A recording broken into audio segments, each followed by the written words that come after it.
Welcome to Talking Heads on USA Global TV, starring the one and only wonderful Dr. Jacqueline. It's a prestigious place where world-class influencers and experts meet, and where you'll find the most trusted advisors and coaches for all things in life and business. Visit usaglobaltv.com to sign up for our newsletter, get the value you need, and be first in line to learn about events and giveaways and other valuable content. Connect with us. Email Dr. Jacqueline at usaglobaltv.com to talk about how you can become part of USA Global TV. That's USA Global TV, where the doctor is always in. Hello, everyone, and welcome to USA Global TV and Radio. I'm Dr. Jacqueline Kerbeck, and our show today is Talking Heads. Talking Heads is a presentation platform where experts come from around the world to share their knowledge and their expertise in their own 30-minute show. Our expert today is Mr. Red.olaughlin. Let's welcome him to the program. Hi, Red. Long time no see. Hi, Dr. Jacqueline. It's been, maybe 3 or 4 minutes since the last time we were on a broadcast together? It's not been that long. Yes, Regardless, it has. it's always good to see you. Always, always, always. Always good to see you as well. And I know today is number 6 of 6 episodes about how to sell your book for free. So I'll let you get to it. I'll be backstage watching and producing. Fantastic. And we will go from there. And if I have a problem, I will call you right back. I'll be right here. Bye. Okay. As I'm getting ready to share my screen, last week we did not get finished with number 5 because I wanted to get into the author account. And for whatever reason, we didn't get there. So we're going to do it today. And I'm going to take you to the screen. And let's see here, share screen. And I want to get to that one. Amazon. Okay, you should be able to see my screen right now. It's from kdp.amazon.com. This is where you go in order to start your author account. You'll create one, sign in, and the first page you're going to come to is one that says Create, Manage, or Publish. And what I did literally about 2 hours ago, I sat down and I actually created a book. And the first thing you need to do is hit the Create button, and you're going to create one. So I did this one here called What is Known About Alzheimer's Disease in 2022. Right this minute, as I'm looking at my bookshelf, I have this one in draft. I went ahead and put a price tag on it, and I can continue set up in a number of different things. But I also have other books that I've done. And so this is my author account. It just basically is, this is where I go to edit, to update, to change, whatever. And as we go through this, I'm going to go ahead and show you exactly what we're doing.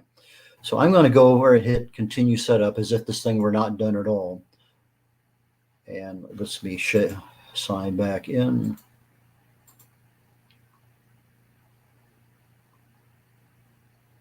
Okay.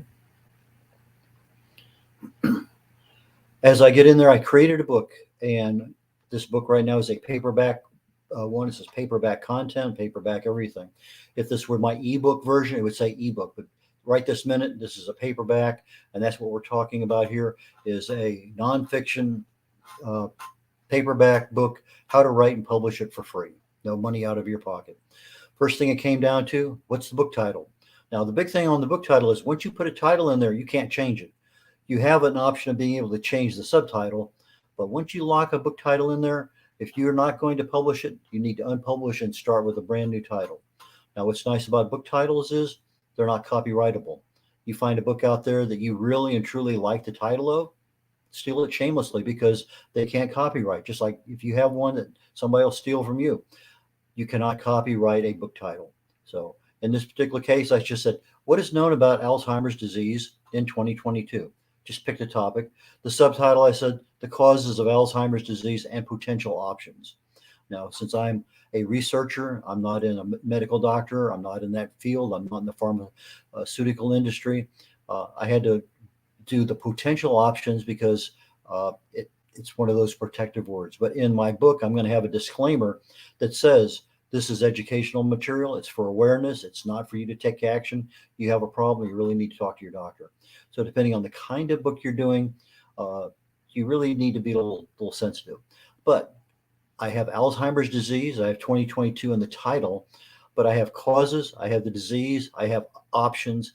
people search by keywords. So if I'm wanting to do a search with Alzheimer's disease causes or Alzheimer's disease options, the subtitle is generally where you're going to find the words you're looking for just from Google trying to find what's out there.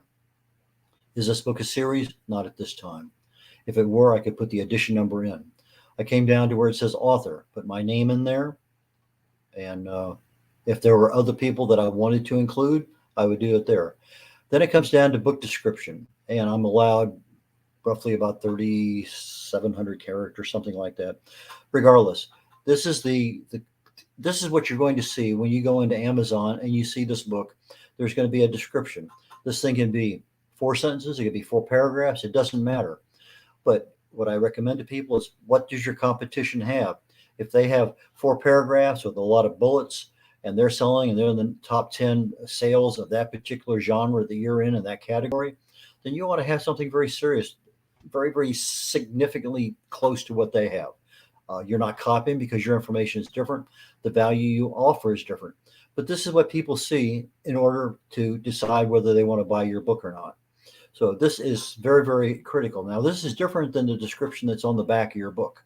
The back of the book only has a limited amount of space, and so you're only 2-3 sentences at most. But here's where you can really dive down into what is the essence of this book. When it comes down, it says, do you have publishing rights or is it public domain? Most everybody's going to have their own copyright. This is the next section, keywords. I can come back in later, change the description, just as I can change anything here in my keywords. If I find a keyword that I like better later on, I come back in here and change, drop one of these, pick up a new one. I picked things that people would tend to want to know about. So, I'm not going to read these out, but these are things that for your business, what are the keywords that people will type into Google to find out something about whatever you're doing? What is your book about? And that should be part of these keywords. And you may want to change these out. You may have 10 keywords that really identify your business. Go ahead and run for 30 days with a certain set of keywords. Change them out, run another 30 days. See how much better response you get from one to another. The other one that's going to be very important is categories. So as I choose categories, I have fiction, nonfiction, juvenile, nonfiction, comics, etc. Well, I'm in the area of nonfiction. That's the area that this whole process that we're doing the last 6 weeks. And I came down here. I said, what for Alzheimer is really probable? Well, there's one for body, mind, and spirit. If I want to open up that one, I see not too many things in there really stick out for me for body, mind, experience. I see a couple things maybe, but nothing really hits me over the head and says, that's what I want. So I come down a little bit further and I have, there's health and fitness. Let's try that one and see what's in there. So yeah, general, possibly alternative therapies, but maybe not.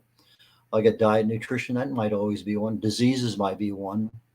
I happen to choose healthy living, but if I wanted to choose diseases and come in there and I come on down and let's see what we have.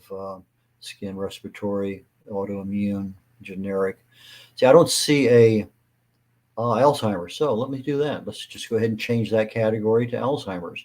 So I have to get back out and I've only have 2. Okay, so they're telling me I have to get rid of one of these. And now I have to figure out how do I get rid of one. Come down to where, I have to go down to where I had it at and deselect it. There we go. And I come back up to Alzheimer's. And now I have a new category. So before I had one that just talked about general health. Now I have one about aging as a self-help. And I have one about health and fitness, diseases, and Alzheimer's. Maybe there's another one under self-help. I can do the same thing. So if I come down to my categories, I have healthy living. I don't think there's anything under healthy living that I really want. Come on down to, let's back up here. I want to get out of health and wellness. So I come on down to self-help. So I click on self-help and I have general, I have anxiety. I chose aging, compulsive behavior, no. Eating disorders, no. But a lot of things are here that could possibly be it. I don't see anything else that really adds to my my topic. So I'm just going to go ahead and save what I have. So right now I have two categories: nonfiction, but these can be changed. And in fact, if I want to go in and take a look and see who else is my competition in self-help and aging, they may give me a category that I'm not even thinking about that I should think about. But this is my competition. When I want to become a number one best-selling author, this is the area that I'm going to be compared against. So if I go out and I publish this book this afternoon, I need to become number one. I have to be better than everybody else in that category, at least for a couple, 3 days in order to get that number one ranking. So if this happens to be a major category, which probably is health and wellness, diseases, Alzheimer's may not be, but self-help aging probably is. Uh, those are things you need to be aware of. That doesn't mean you can't change your category and go back out again and try to solicit a number one best-selling ranking. But those are the things you need to be aware of. And these are things you can change. They're not locked in concrete like the title. Does the book contain any language, situations, etc. for under 18? No. Then you hit save and continue. There's 4 sections. We're only going to be looking at 3 today because the 4th one is the account information you set up for your royalties, for your payments and things like that. Now we're under paperback content. I asked them to give me an ISBN. We're trying to keep everything for free. An ISBN usually runs around 125, 150 bucks for a single ISBN. You can buy a bunch of them for around 300 bucks. But in reality, we're keeping all this free. Let Amazon, or in this particular case, KDP Amazon, give you one. So they gave me an ISBN. I need to copy this down and actually put it inside my book. If I had my own, then I just click there. I have a list of the ones that I use for my own books. But for this purpose, we're keeping everything free. I come down, what is my publication date? I chose today. And in reality, you're probably going to choose and then find something, oh, this didn't work. And we'll talk about that in a moment. And you come back and change it. But essentially, unless you're doing a pre-sale on something, the publication date is not a big deal. You cannot pre-sell your paperback books unless you're up there with the really big boys on millions of sales. But for us, you can pre-sell your ebook in advance and take print options, black and white with cream paper, black and white with white. They have 2 different kinds of color. They have standard and a premium, and the difference between this is immense. I had a client that typically we would do black and white. However, he had a need to have color. And when we hit the premium color, it was like $25 a book. We came back to the standard colors, like $7.41 a book or something to that degree. So depending on what the need of your book is, I have a book I'm going to be publishing in the not too distant future with about 100 pages of color. And I'll probably come in here. This one is still going to be expensive, but it's not going to be as expensive as something else. When I did a book for a cookbook for a friend of mine, she wanted the color images, and the cost was incrementally more, but not enough that it really bit into her royalties. So just be careful with the choices you have. I chose a 6x9 because that's fairly standard for my industry. Do I want no bleed or whatever? The bleed settings, I'll tell you exactly what's in there. For my book cover, I want, my book is going to be a 6x9. I'm going to have my margins around my text, but the cover itself is going to bleed over the outside edge. We'll talk about that.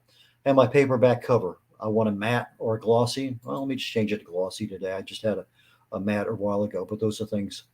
Now it says in here, my manuscript. You notice here it says PDF. It's a .pdf. They will accept a .doc, a .docx, an HTML, an RTF, and other things. But I find for me that PDF is probably the best way to go. What you see is what you get. When you put a .doc or .docx in there, what you see is not always what transpires onto the book. So when I get ready and I come down here, that's my book that I uploaded. I just click that one. I go into my file, I find it, I put boom, and it uploads it automatically.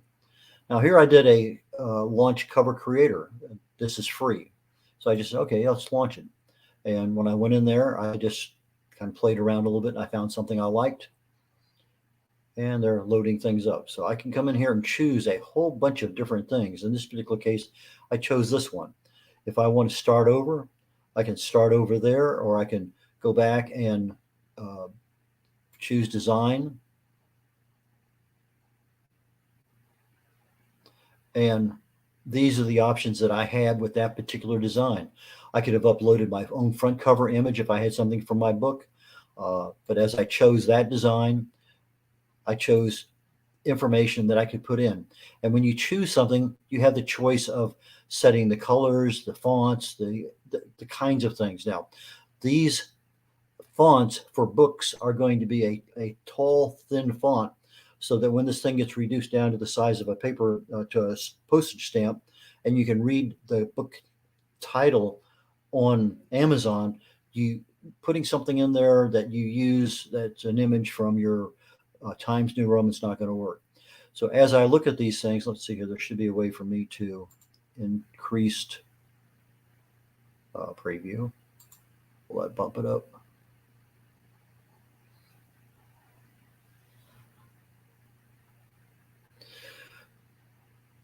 But it's going to take from your account, it's going to take your title, it's going to take your subtitle, and it's going to automatically upload that onto your spine and onto your front page. That cover and subtitle are limited on the spine. Unless you have 104 pages, it's not going to end up on the spine. You're just going to have a blank spine, anything under 100 pages. For whatever reason, it's taking a little longer, but that's fine.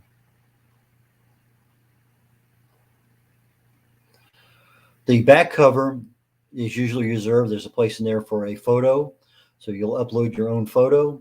There'll be a place in there for a little bio, 2, maybe 3 sentences, something about the author.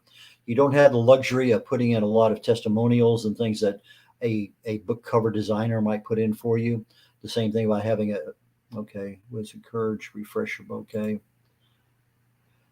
But the cover in and of itself on the back, you have to create it. You have a section there for book description. Again, 2, 3 sentences, maybe 4, depending. But you have to leave room on the bottom for the barcode that's going to be for the price of the book. Maybe I should not have pushed this particular one. But normally this literally takes about a minute and everything is done.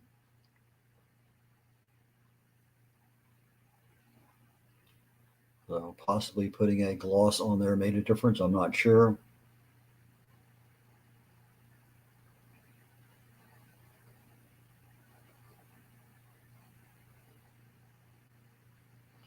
I know dead time on air is not something you want to hear.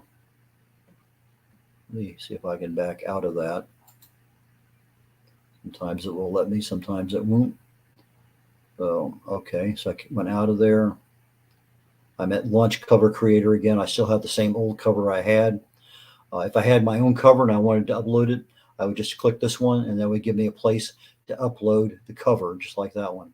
Now on these paperback books, the only acceptable format is PDF. The PDF size has to be at least 1/4 inch around the entire size of the book, the front, the back, and the spine. So it's laid out as one PDF file with an overlapping bleed area so that when the printers line everything up, it's going to be exactly there. The other part that takes a little bit of time, and I absolutely strongly recommend it, it's called Launch Previewer. And it's going to save everything, and it's going to tell you if I have a problem inside or out. If I have let's say an ebook cover, and the book cover is not one that that's going to line up because of pixels or whatever, it's going to let you know. In this particular case, I can come in here now and take a look at my book. This is exactly what the inside of the book is going to look like. And when I'm working for my clients, I come in here and I check every single page. I want to make sure that nothing is around the outside, nothing's touching the dotted line, because that is the area inside the print that the printers have to take into account. I want to make sure my page numbers, everything looks exactly the way it is.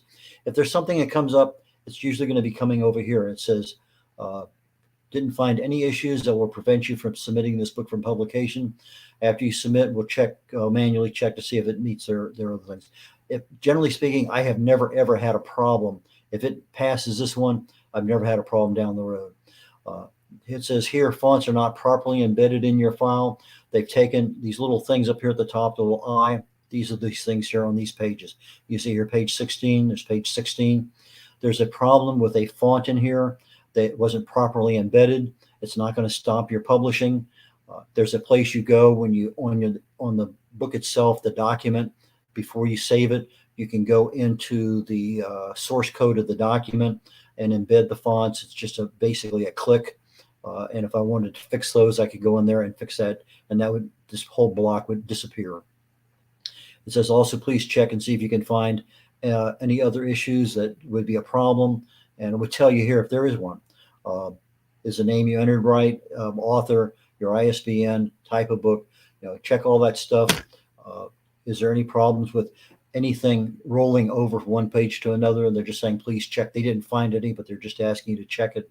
But if there's an area down here that's a problem, if I had a problem with my cover, it wasn't there, it's going to pop up here. It's going to say, your book should have been this. It's not. Anyway, this is what it is. So you come down, and now you're ready to approve. I approve. And my book now is locked in. Doesn't mean I can't come back tomorrow and put in a brand new cover, put in a brand new document. If I find something in the document I don't like, and when I go through there, I usually end up doing this several times because there is a problem in there. I don't like that page. I'll go back, change the page, resave it as a PDF, put it back in the system, come back in here, do the launch previewer, look at it again. Okay, I'm happy with it. So those are things that, as I'm going through here and you're looking at your book, you need to be an extreme critically demanding that your book look exactly what your audience needs it to look like. And so that's your last, when you hit that print preview, that is your last hope of making anything that is going to be the quality of your book. So assuming that the diction and the syntax and the spelling and grammar and everything's fine, this is the actual layout, how everything formats and fits up with the fonts that you chose and the margins that you chose. Once I hit that, and they know how many pages in the book, I have 195 pages in this book, 6x9. It's going to be a glossy. There's no bleed for my inside settings. I have black and white interior, white paper. And right now, they're saying for me, it's going to cost $3.19 to print that book. So that's the printing cost. So now if I save and continue, and that's also the price that I can buy the book for. That is my price as an author. I can't sell it for that price, but that's the price that I can offer. So I come now to rights. I want territorial rights. I want it all over the world. I want it Amazon.com. If I was in France, I come down and hit Amazon France, but Amazon.com is for what I want. I chose $19.99. Let's go ahead here and say that I want to make it get the right computer here. Let's say I want to make it $9.99. Okay, it says here my minimum is $5.32. That is the absolute minimum price I can charge for that book. That is what's available to the public. When I want to buy a bunch of books, I'll come in there, I'll set the price to $5.33. I'll order 20 or 30 books at $5.33. Then as soon as my order is processed, I'll go back in and change it to whatever price I want. At $9.99, I have to take a look at my royalty is 60%. So 60% of $9.99, $6, and then minus $3.19 for the printing cost, and my royalty is $2.80 for me. If I come back over there and I change the price again to $19.99, which I had it earlier, it's automatically going to shift again. My printing cost doesn't change, my royalty doesn't change, but now I get $8.80 a book. So if I wanted to have a sale price, let's say that Alzheimer's month is coming up and I want to have this book available for, let's say $9.99, I just come in and change it. If I want to have a special for a networking group I'm doing and I want to make it $14.99 for that group, I can do that too. Now, by the time you get in shipping and everything else, it's probably $20. So if I'm leading a book, yeah, you can buy it today for $14.99, or you buy it from me for $20 here live in person. So there's a lot of things you can do, but this tells you what the prices are other places in the world. Now, if you're selling in a predominantly Oriental Asian kind of market, they do not like the number 4. So I try to avoid, $14.99, $14.94. It has to do more with the symbol for death and the word for death. Ichi Nisan Chi. Chi in Japanese is death. That's why you will not find anything in 4 packs over there in Japan. And you find the same thing in Korea, same thing in China. So you come all the way down to the bottom, and You can request proofs of your book, and they'll send you author copies. And so the book goes to, as soon as I push this thing here, says publish your book, it's going to go from the draft status it's in right now to a live status.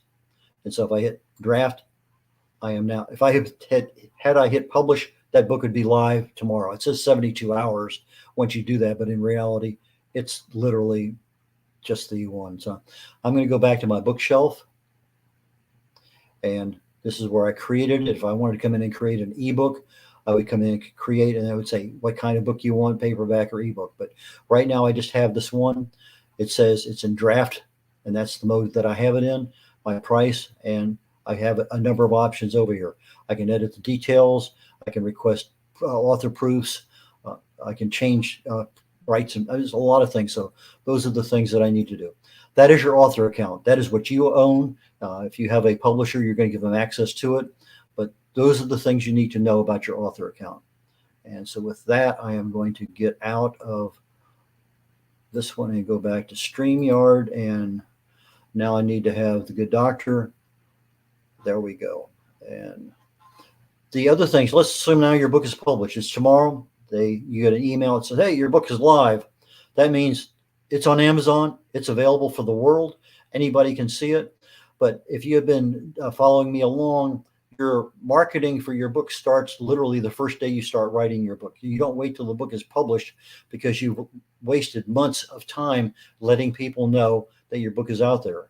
If you have an email list, you could be sending them copies of chapters saying, here's a chapter that, freebie, kind of give you an idea what's in there.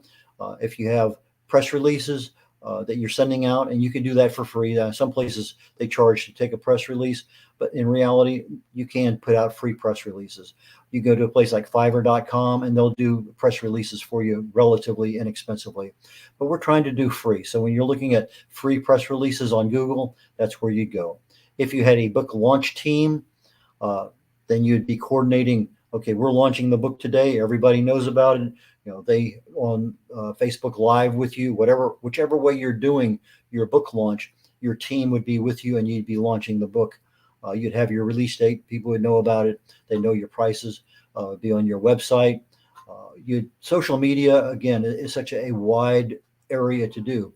So what kind of social media is predominant with your book? If it's a cookbook, it may not necessarily be on LinkedIn, but it may very well be on Pinterest. It probably will be on Facebook, probably be on Instagram. So where is the genre of your people on social media? That you have to know. It's fairly easy to find by just doing Google. Dr. Google is a very good source of that kind of information. But this whole marketing program, you should have that established in advance. There are places you can go to buy access to email lists. But this usually works with free ebooks or 99-cent ebooks. So as you're doing an ebook, it's the exact same thing as your physical book, your paperback, except you minimize the white space. And when you do that now, when you produce this thing as an EPUB, you can go in and just say free EPUB conversion from .docx, and they will give you, in my particular case, I can't think of the name of it right this second. It's on my other computer, but they gave me 10 free changes, no questions asked, of changing a book from a .docx into a .epub. And when I did that, boom, I published it in there. And then as I had a need grow beyond the 10 freebies that they gave me, then I wouldn't pay the $60 for the software. And now it's mine. I can change as many books as I want. So there are ways of making your ebook free also. But when you put it into the same process into the author account, you have choices. Ebooks generally will go between $2.99 and $9.99. You get about a 70% royalty. Anything less than $2.99, anything more than $9.99, you're in about a 35% royalty. So you have a $2.99 book, it's going to get basically about $1 a book for it. You have a $9.99 book, you're getting about $7 a book for it. So, but when you want to go out and send this book to a number of sources, now you start paying marketing prices. It may be, say, $40 to do marketing to 160,000 email accounts. It may be worth it to do that, but you're either going to send it out as a free ebook, or you're going to send it out as a 99-cent ebook. Those are generally the two that have the large email list associated with it. BookBuddy is one. There's a couple other ones out there, but just look for free email marketing for ebooks, and you're going to find what's out there and what they charge. There's a thing called stacked marketing where you can use, say this particular BookBuddy thing, and then use another one and another one and another one, and you do it over 2 days, 3 days. The whole secret to becoming #1 best-selling author is the number of sales in the shortest amount of time, 2 or 3 days, the number of reviews, honest reviews that you get out.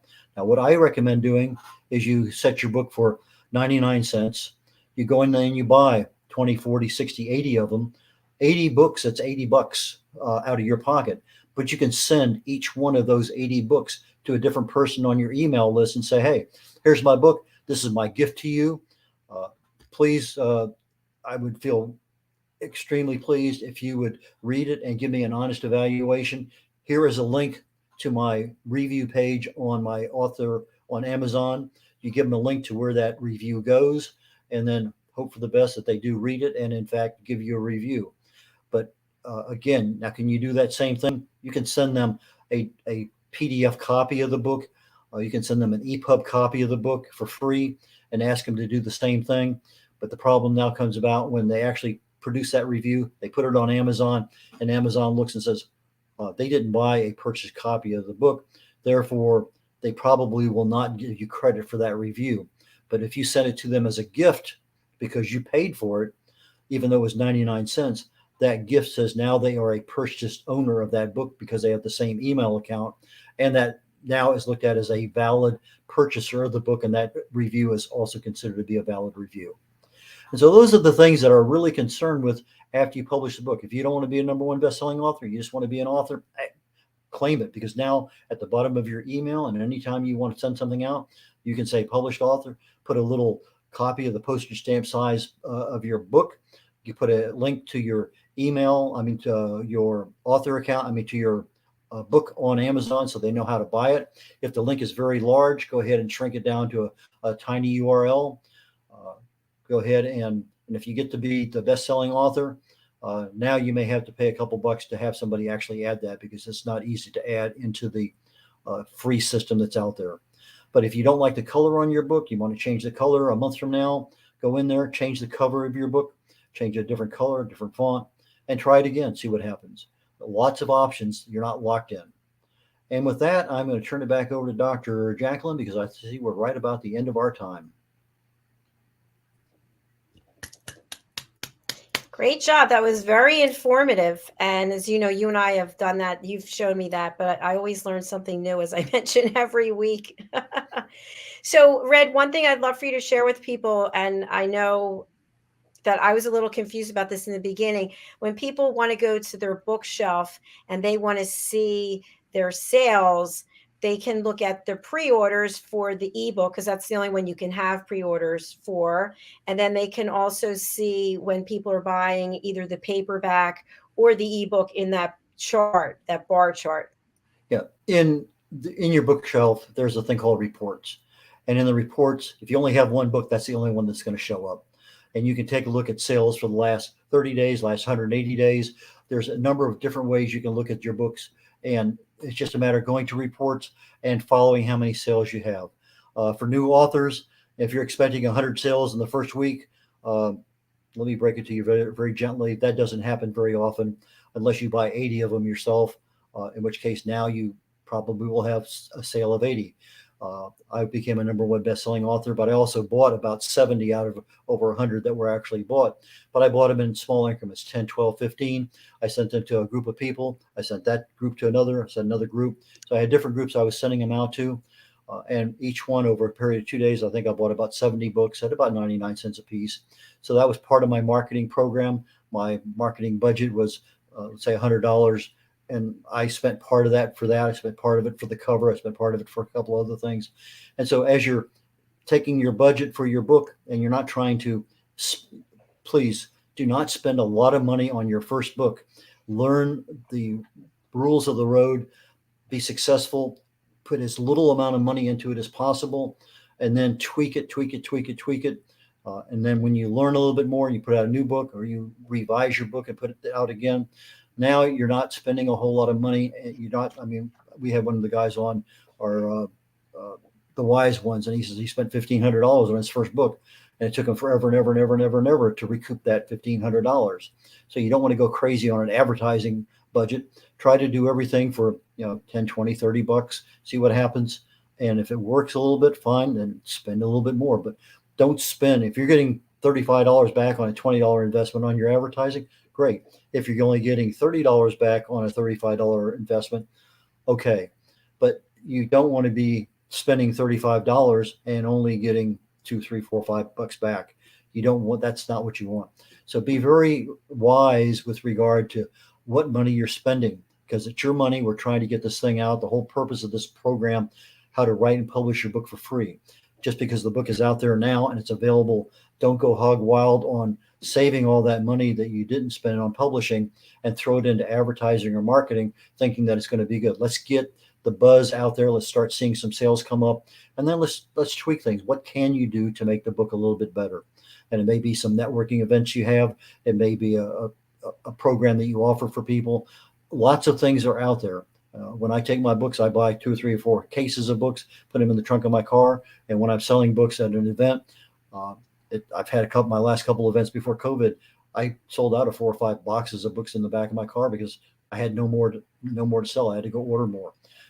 But sometimes you might want to put that investment into books in your inventory, but I would not, again, go more than about 20 books unless you happen to have a very wide options with regard to networking and speaking opportunities and things. So just be careful how much money you put into your inventory, how much money you put into your advertising and marketing budgets, because we want to keep this thing as relatively low cost as possible. Once you start seeing success, different animal, but incrementally start spending. Don't go hog wild. Thank you, Red. I appreciate that. And one comment I just want to share from my own experience is that my book became a #1 Amazon bestseller on June the 4th, which was, I don't even remember, but not that long after we published it. And I had ordered, I think, 2 cases of books, and my cover is still the same as it was back then. But had I thought about it, I wouldn't have bought that many because I was intent on becoming the #1 bestseller for that book. And now I have to redo my cover. So that might be something to have people think about, that if you're going to put it out there and make the effort to become a #1 bestseller, you don't want to have a bunch of books that don't have that on there, and then you have to pay for a new cover, even though, to your point, it's not going to be that much money, but you still have those books that don't have the up-to-date cover. And if you have a book signing deal or you just want to send a book out as a gift, take in the inside cover and write to whoever it is, sign your name. I always date under my name. That way you know what it was and people know how old that book was. I have some people come to me as soon as I have a book and I'm there and they say, "Have you sold any yet?" "No, I want your first one. I want you to write on there, first book sold." And so to them, I've had a couple of times that's happened to me. So, but you could take those books that you have right now and use that as gifts to people. You sign the inside saying, "Thank you so very much. Really appreciate all your help. Here's a book I'm giving you," and you sign it, you date it. And it's going to cost you $5 to mail it to somebody, but that's a big deal to a lot of people. Yeah, it's personal. It's nice. All right. Thank you, sir. I appreciate it. I'm going to spotlight you one more time to give your contact information. Thank you again, Dr. Jacqueline. Easiest way to reach me is in 2 different email addresses, red@red.olaughlin.com. That's RED, red is in the color red, O'Laughlin, OLAUGHLIN, O'Laughlin, red.olaughlin.com. So it's red@red.olaughlin.com or red.olaughlin@gmail.com. Again, OLAUGHLIN. So red@red.olaughlin.com or red.olaughlin@gmail.com. Those are the 2 easiest ways to reach me, and I'm more than happy to do my best to answer any questions you throw my way.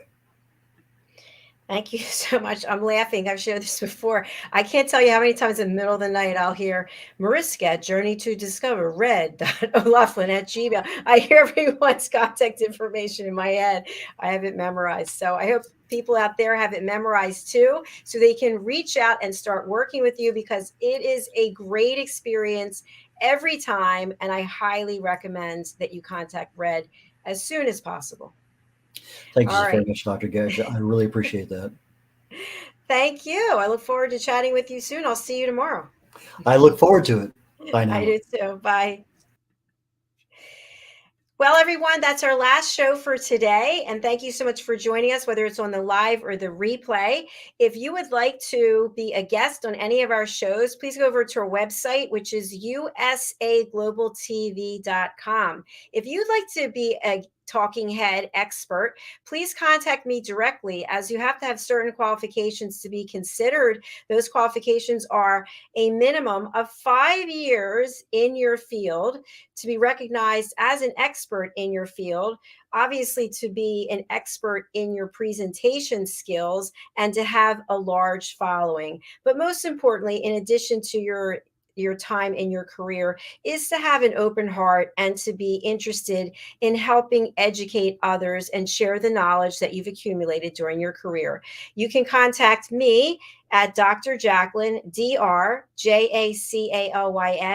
at usaglobaltv.com. Thank you so much. I'm going to end with a beautiful song, a tribute to the people of Ukraine. Every time I hear this, I just get so emotional. I haven't played it this week yet. So it's called We Stand Together. So take a listen and take care of yourselves. Be kind to each other. And thank you again for being here. Bye.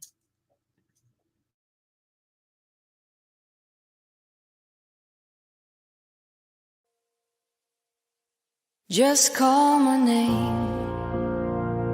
If you ever feel down or feel afraid, 'cause nothing is stronger than men who stand as one for a long time. All the things that pass, million times the troubles seem to be easy, and days felt so bright with you.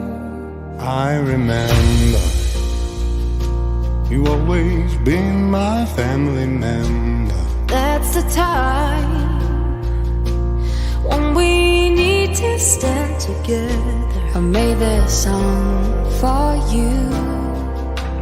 Hope it reaches and puts a little bit Smile on you and fills your mind with hope, because you're not alone. We're together in this love. We stand forever. Peace is what we need. Everyone knows the truth, no matter which side you pick. You might realize You're not